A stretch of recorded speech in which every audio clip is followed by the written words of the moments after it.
মেহেদী হাসান মিরাজের অবিশ্বাস্য ব্যাটিং তুলে নিলেন টেস্ট ক্যারিয়ারের দ্বিতীয় সেঞ্চুরি। তানজিদ হাসান সাকিবকে পাশে নিয়ে অবশ্য এই দিন দলের মানও বাঁচিয়েছেন মেহেদী হাসান মিরাজ। দল যখন ভরাডুবিতে পড়ে একের পর এক ব্যাটিং ব্যর্থতায় দল যখন ডুবতে বসেছিল, ঠিক তখনই দলের হাল ধরেন ডানহাতি এই ব্যাটিং অলরাউন্ডার ক্রিকেটার মেহেদী হাসান মিরাজ। তানজিদ সাকিব কিংবা তাইজুল ইসলাম দুইজনকে সাথে নিয়ে অবশ্য এই দিন দলের হাল ধরেছিল মেহেদী হাসান মিরাজ।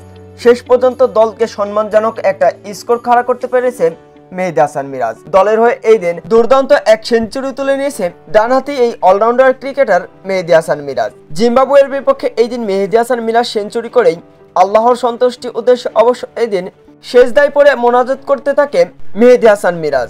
দলের হয়ে গুরুত্বপূর্ণ ভূমিকা রেখেছিলেন এই দিন মেহেদী হাসানের সাথে তানজিদ সাকিব। যদিও বা অভিষেক টেস্ট খেলতে নেমেছিল ডানহাতি এই ফাস্ট বোলার তানজিদ সাকিব, এরপরেও 41 রানের অনবদ্য এক ইনিংস খেলেন তানজিদ সাকিব।